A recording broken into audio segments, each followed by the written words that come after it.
शिवसेना कोणाची आणि धनुष्यबाण कोणाचा या महाराष्ट्राच्या राजकारणाला कलाटणी देणाऱ्या ऐतिहासिक सत्ता संघर्षावर सर्वोच्च न्यायालयात आज अत्यंत महत्त्वाची सुनावणी पार पडली। खंडपीठासमोर उद्धव ठाकरे गटाचे वकील कपिल सिब्बल यांनी अत्यंत आक्रमकपणे युक्तिवाद केला। यावेळी त्यांनी विधानसभा अध्यक्ष आणि निवडणूक आयोगाच्या भूमिकेवर सडकून टीका केली। बघूयात आज कोर्टरूम मध्ये नेमकं काय घडलं।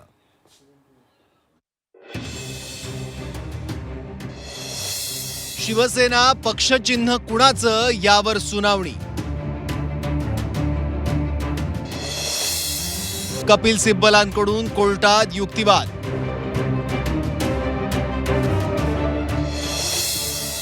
उद्या 2 वाजता शिंदेंचे वकील प्रतिवाद करणार।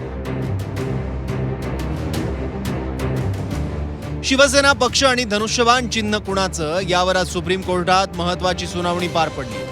सरन्यायाधीश सूर्यकांत, न्यायमूर्ती जयमाला बागची आणि न्यायमूर्ती व्ही मोहना यांच्या त्रिसदस्यीय खंडपीठासमोर ही सुनावणी झाली। यावेळी ज्येष्ठ विधिज्ञ कपिल सिब्बलांनी मुद्देसूदपणे ठाकरेंची बाजू कोर्टासमोर मांडली आहे। यावेळी निवडणूक आयोग, विधानसभा अध्यक्ष यांच्या भूमिकेवरच कपिल सिब्बलांनी प्रश्न उपस्थित केले। सिब्बल युक्तिवाद करत असताना कोर्टाने देखील काही प्रश्न केले आणि काही निरीक्षणही नोंदवली। बघूयात। उद्धव ठाकरे यांच्या नेतृत्वाखाली पक्षाने 2013 आणि 2018च्या घटनेनुसार निवडणुका लढवल्या आणि जिंकल्या असं कपिल सिब्बल यांनी आपल्या युक्तिवादात म्हटलंय। या संपूर्ण कालावधीत उद्धव ठाकरे यांनी पक्षप्रमुख म्हणून काम केलं। निवडणूक आयोग, महाराष्ट्र विधानसभेचे अध्यक्ष आणि लोकसभेचे अध्यक्ष या सर्वांनी उद्धव ठाकरे यांच्या नेतृत्वाखालील शिवसेनेला मान्यता दिली होती। उद्धव ठाकरे यांच्या नेतृत्वाखाली शिवसेनेमध्ये एकनाथ शिंदे यांनी 2014 ते 2019 या काळामध्ये मंत्री म्हणून काम केलं।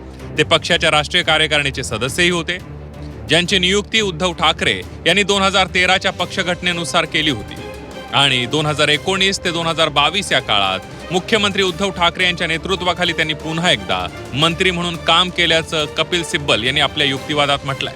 तर विधिमंडळ पक्षनेत्याला पदावरून दूर करण्याच्या ठरावावर विधिमंडळ पक्षाच्या सदस्यांच्या स्वाक्षऱ्या आहेत का असा सवाल कोर्टानं कपिल सिब्बल यांना केला। तर त्या ठरावावर विधिमंडळ पक्षाच्या सदस्यांच्या स्वाक्षऱ्या नाहीत असं कपिल सिब्बल यांनी उत्तर दिलं। आमदारांच्या तरी स्वाक्षऱ्या आहेत का असं कोर्टानं विचारलं। तशी आवश्यकता नाही, तो अधिकार पक्षप्रमुखांकडे निहित असतो असं कपिल सिब्बल यांनी कोर्टाला सांगितलं। तर विधिमंडळ पक्षावर राजकीय पक्षाचं नियंत्रण असतं। राजकीय पक्षाचा कोणताही वैध निर्णय या विधिमंडळ पक्षाच्या बहुमताच्या इच्छेपेक्षाही वरचढ ठरतो का असंही कोर्टानं म्हटलं। तर कपिल सिब्बल म्हणाले, अगदी बरोबर, तोच कायदा आहे। तर चिन्ह राजकीय पक्षाचं असतं की विधिमंडळ पक्षाच्या नेत्याचं, हाही सवाल कोर्टानं केला। तर चिन्ह हे पक्षाकडे असतं। निवडणूक आयोग राजकीय पक्षाच्या चिन्हाला मान्यता देतं असं कपिल सिब्बल यांनी कोर्टाला सांगितलं। चिन्ह उमेदवाराला दिलं जातं असं कोर्टानं म्हटलं। तर अगदी बरोबर आहे, उमेदवाराला चिन्ह दिलं जातं असं कपिल सिब्बल म्हणाले। तर राजकीय पक्षात बहुमत असणं म्हणजे नक्की काय आणि विधिमंडळ आमदारांच्या बाबतीमध्ये ते कसं असं कोर्टानं प्रतिसवाल केला। तर अगदी बरोबर आहे, म्हणूनच न्यायमूर्ती महोदय, पक्षाच्या रचनेतील सर्व स्तरांचा विचार करणं आवश्यक असल्याचं कपिल सिब्बल म्हणाले। कोणत्या तरी कारणाने आयोगानं असा निष्कर्ष काढला की आपण 2018ची पक्षघटना पाहणार नाही असं कोर्टानं म्हटलं आणि त्यामुळे आपण संघटनात्मक रचनाही पाहणार नाही, ज्यामध्ये आमचे प्रचंड बहुमत होतं। त्याऐवजी आयोगानं विधिमंडळ पक्षाच्या आधारावर हा वाद सोडवला, जे सादिक अली खटल्यातील निकालाच्याही विरोधात असल्याचं युक्तिवादात समोर आलंय। आजची सुनावणी संपली असून उद्या दुपारी 2 वाजता पुन्हा सुनावणी होणार आहे। विधानसभा अध्यक्ष आणि निवडणूक आयोगावर सिब्बलांनी दुटप्पीपणाचा आरोप केला। या संपूर्ण युक्तिवादानंतर आजची सुनावणी संपली। आता उद्या दुपारी 2 वाजता पुन्हा सुनावणी सुरू होणार। यानंतर खासदार संजय राऊतांनी शिंदेंचे सर्व आमदार अपात्र होतील असा दावा केलाय। तर सिब्बलांच्या युक्तिवादाचा आमचे वकील प्रतिवाद करतील असं राहुल शेवाळे यांनी म्हटलं। सगळे डिस्क्वालिफाय होतील, हे सगळे बरखास्त होतील। शिवसेनेचं चिन्ह आणि मूळ शिवसेना ही त्यांच्याकडे अत्यंत बेकायदेशीरपणे सोपवलेली आहे।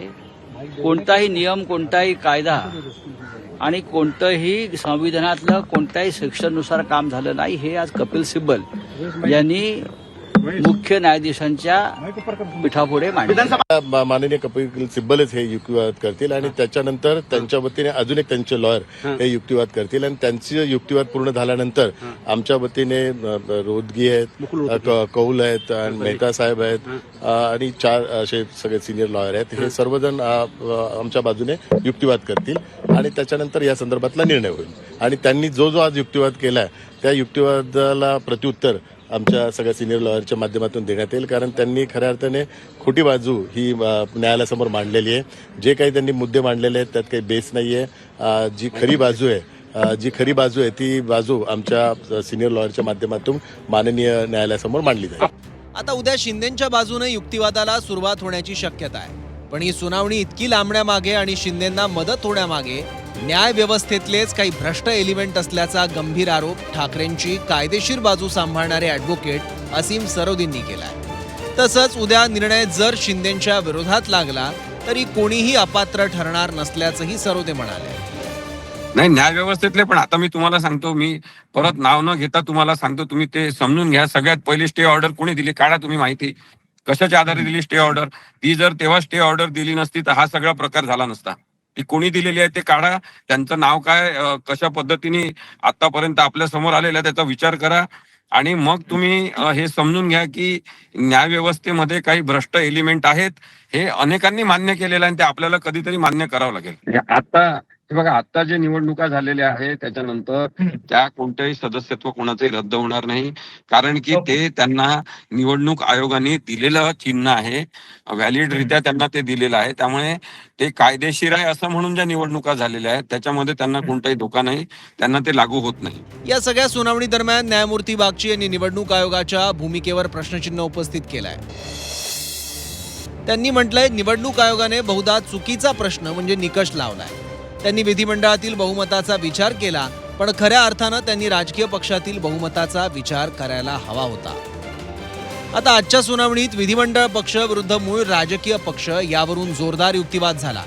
सिब्बल यांच्या युक्तिवादानंतर न्यायमूर्तींनीही काही प्रश्न उपस्थित केले.